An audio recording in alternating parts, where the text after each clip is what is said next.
Okay, so moving right along with the first ever Blu-ray DVD update for this channel. And yeah, let's move right into it. And I got all the Blu-rays up front and some of the cool little DVD scores I picked up. So let's move right along and start with Interstellar here.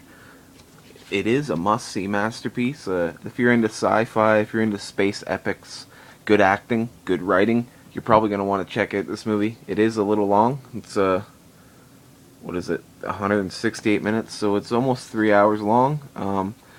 But you know what? It does fly by. I found that it moved along with a quite a good pace, especially after the first act.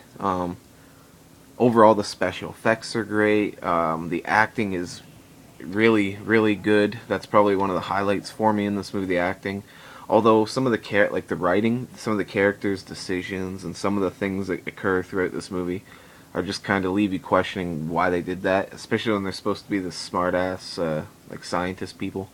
But regarding, you gotta suspend disbelief at some points, and yeah, a lot of the science in this movie is really cool and interesting, and there's a really cool special feature that's talking all about that, how a lot of the science, like pretty much all the science in this movie is based on real science, and it's really interesting. The third act of this movie, I did find confusing while I was watching it, but after sitting with it for like a day afterwards, just thinking about it throughout the following day, it really did sit with me well, and I thought about it a lot, and I think I, understand it for the most part. A special feature about that science did actually kind of help with that and kind of explain it a little better.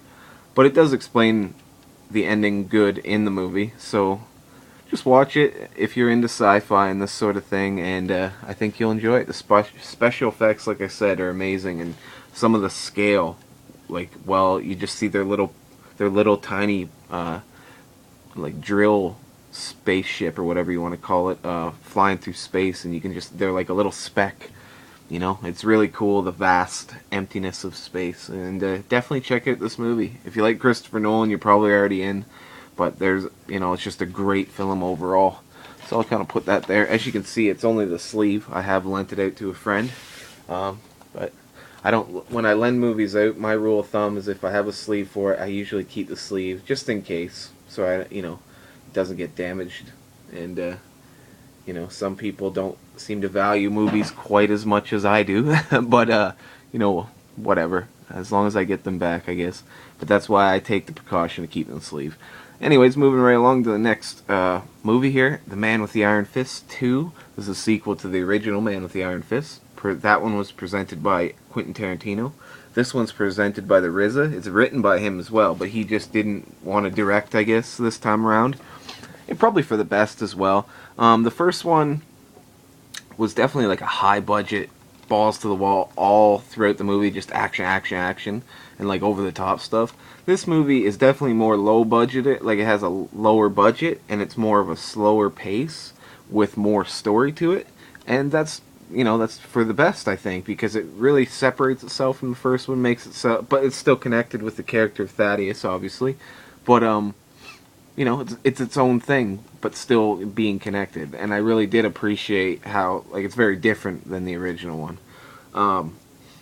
And yeah, the fight scenes that do happen in this movie are excellent. The third act of this movie is probably the standout part of this movie. You might be on the fence, but I'm pretty sure the last few fight scenes will do it for you. And yeah, I enjoy this movie quite a bit. For those who don't know, the first movie was about this. Well, it's about a bunch of stuff, but the main thing that happens is this like blacksmith who makes all these crazy weapons gets his arms cut off, and then he uses this power of chi that he learned through studying martial arts or whatever to make fists of iron that actually work, and it is pretty cool. That continues on in this movie, and they're used well in the action scenes. But yeah, this guy's pretty much the main character of the movie, this dude right here, and it's all about this fucked up mind where people are getting it's like a mine for gold, I'm pretty sure, and people are just getting abused, and it's about an uprising. Really great, just came out. It didn't even go through theaters, just direct to Blu-ray, and I'm fine with that. I thought it was really good. I'm looking forward to RZA making a third film to complete a trilogy. I would guess that he would. He will do that down the line. I don't see why he wouldn't. But yeah, move right along. Like I said, that was a great one. I was pretty happy with that movie. I didn't know what to expect. I was a little hesitant. Went and grabbed it on day one. I don't regret it. Anyways, moving along. Grindhouse.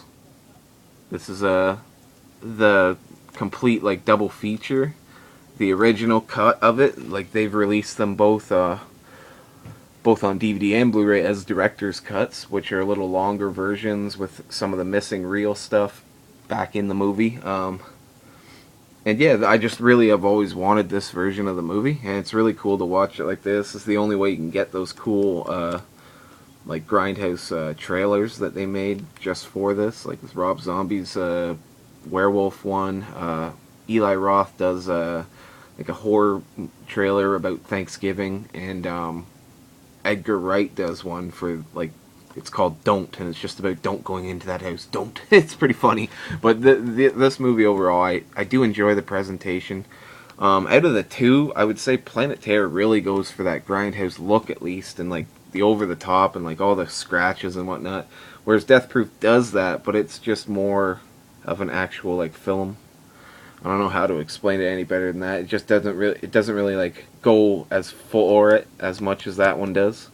But this one is a great movie. I know some people think that's one of his weakest movies. I really enjoy the car chase segments, and Stuntman Mike's a badass character. And I pretty much like about half of the girl characters too. I thought they were all great. Some of them are annoying, but whatever. And yeah, I really like this version. I watched it pretty much as soon as I got it. I got it really cheap. It was on sale. Unfortunately, I have seen the slip for it, and it's pretty awesome. But this didn't come with a slip, even though I got it new. But yeah, it was a really fun watch, and I think it was over 3 hours long. Yeah, 3 hours and 11 minutes total. But it goes by fast. And the only critique I would have had for this is maybe they should have reversed it, put Death Proof first and Planet Terror last, just because Death Proof has a little bit of a slower pace. And then by the end of the movie, it's like full balls to the wall. And then you get into a movie that is full balls to the wall the entire time.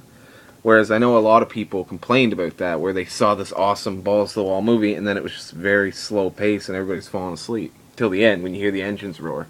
But that's the only thing I would say. That's probably why it didn't do so well in the theater. That's my opinion, anyways. But yeah, Quentin Tarantino, Robert Rodriguez, can't go wrong with him. Great Grindhouse films. Kind of spawned a genre there for a while of just people making those sort of movies, but it's kind of disappeared as of lately. I still love Machete though. I upgraded, thankfully, Jurassic Park, all of them. Here's number 1 with this really awesome embossed slipcover. Like, look at that. I was really hesitant to grab these when I first saw them, because like, oh, they're kind of expensive. This was $15. They were each $15. But I just love the slipcovers, and I knew if I waited, there wouldn't be any left. And because they had like 3 slipcover each copies, and then a bunch of like ones without. So I just had to move on it. I grabbed them. I do not regret it. I've watched all 3 of them on Blu-ray again, and they look amazing on Blu-ray. And yeah, everybody knows what Jurassic Park is. I'm not going to talk too much about the movie. Just it's fucking fantastic. This one was definitely the most classic of the films.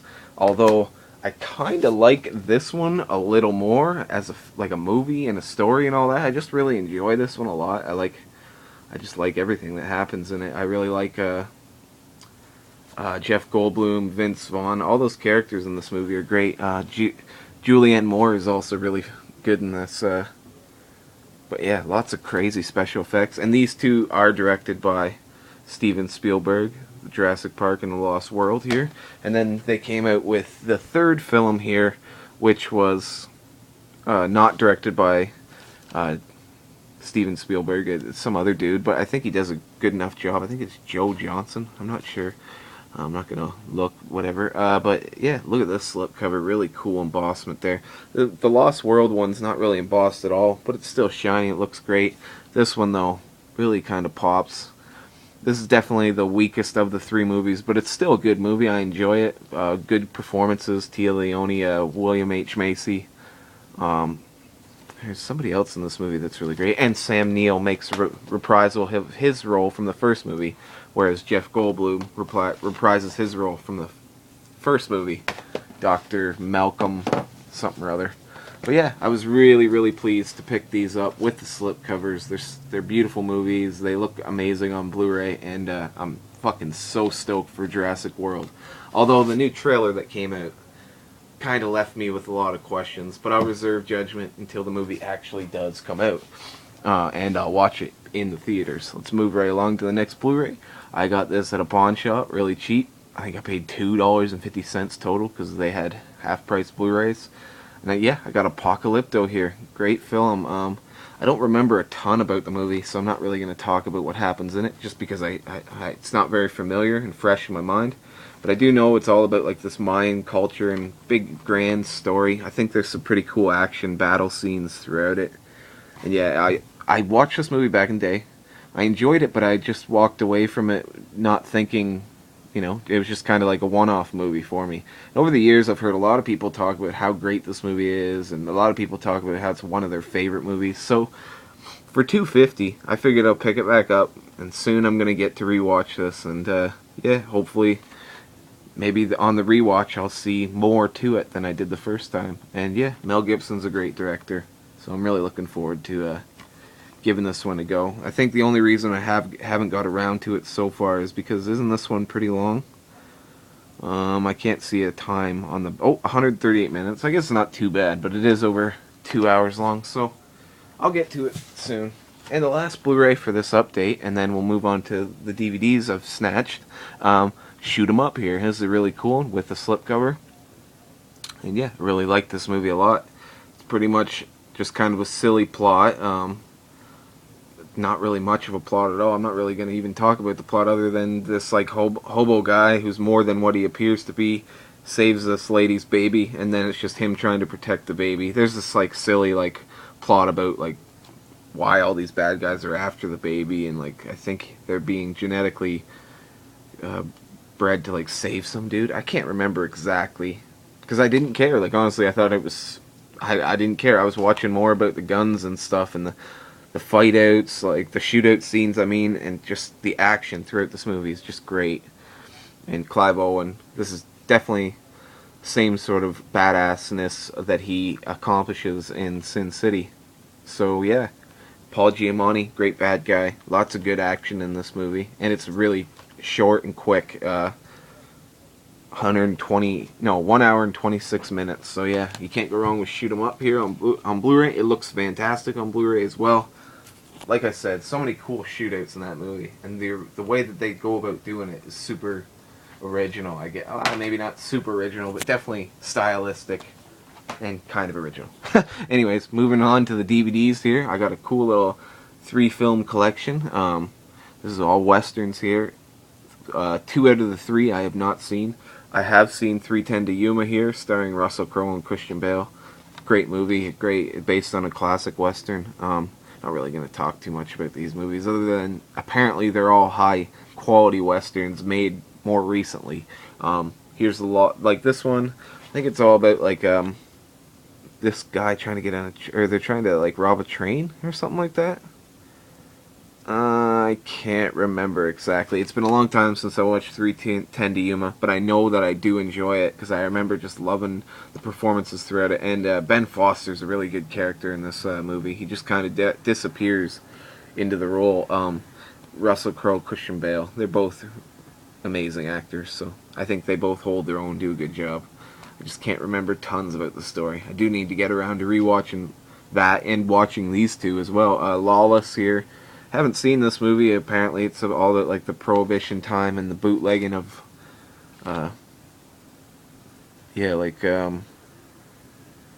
it's all about bootlegging operation in Franklin County, Virginia, and it does sound like there's this whole plot to it. I think it has something to do with kidnapping. Not sure exactly, but it does have a good-looking cast. Tom Hardy here, Shia LaBeouf, Gary Oldman's apparently in the movie, and Guy Pearce. I'm not exactly sure who she is, but she looks very familiar to me.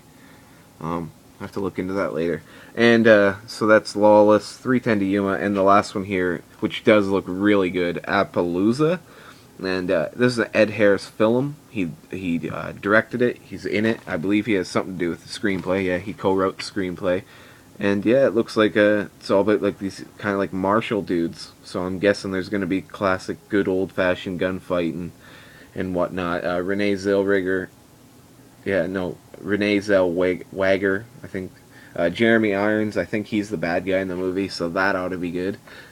Jeremy Irons is always evil as hell and great at it. But Viggo Mortensen is also in this movie, and he's also great, pretty much every role he has. So I'm definitely looking forward. I'm probably going to watch Appaloosa before I watch any of these movies, even though I do want to rewatch this. But I'm kind of really interested in this one here.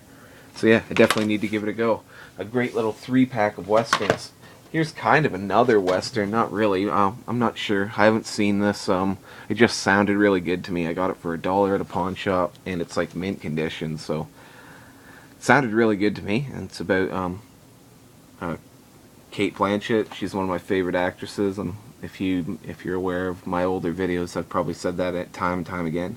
Tommy Lee Jones is also great, Ron Howard, and yeah, from what I can tell is this woman here gets her child taken by a group of Indians, and her long lost father shows up to kind of like hunt them down and find her. And who's a better fugitive hunter or Indian hunter or anybody hunter than Tommy Lee Jones? So it sounds really good to me. I just can't stress that enough. When I read it, I was just like, I never even heard of this movie. Ron Howard film. It sounds fantastic. So I haven't watched it yet, but for $1, I wasn't leaving it behind. And yeah, big fan of all the ingredients in that movie, so I definitely got to give it a go.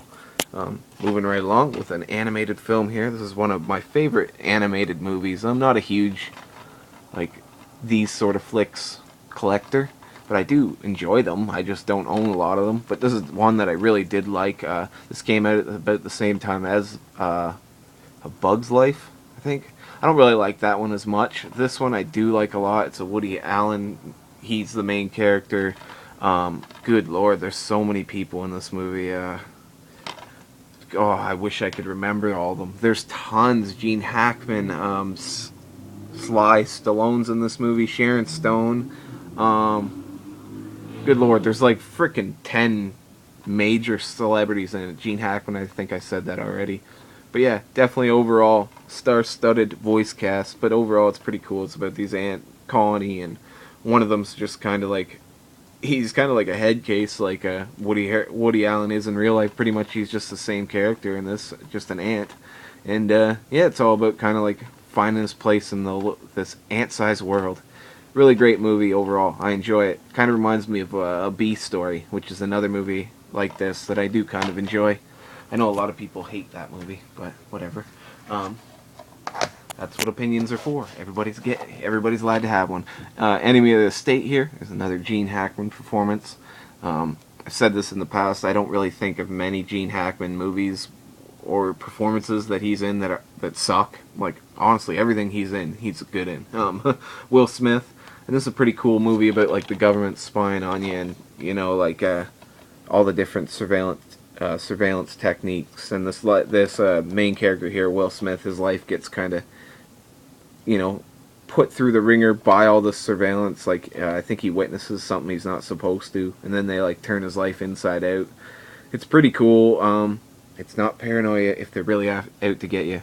It's a classic it's a Tony Scott movie, so lots of good cameo appearances from people. I believe Jack Black and Seth Green are in this movie at one point, little roles. Maybe not Jack Black, I'm not sure. But yeah, I like this movie. Good action. Good sci-fi, techie action movie, I'd say, is the best way to explain it. And yeah, WWRT says the best action film of that year. A first-rate thriller. Definitely check that movie out if you're a fan of Will Smith. This is one of his earlier, Hollywood blockbuster films, and I thought it was great. I've always enjoyed this one. Here's a Stephen King miniseries movie here. Storm of the Century. I honestly don't even really like this. I've watched it twice. I watched it when it originally came out on TV, and I watched it again when I got this. And yeah, I just think it's kind of stupid. I don't really like the story. The bad guy, I just wish someone would like just, I don't know, it's like 2 hours too long sort of deal. And the special effects are cheesy. That being said, I want to collect all Stephen King's movies and miniseries and stuff like that on DVD or Blu-ray, so I had to get it. And in this edition, it comes with 2 bonus movies, The Shadows and Sheltered. I haven't watched either one of those. I'd imagine they're probably absolutely terrible, but I'll give them a go one day.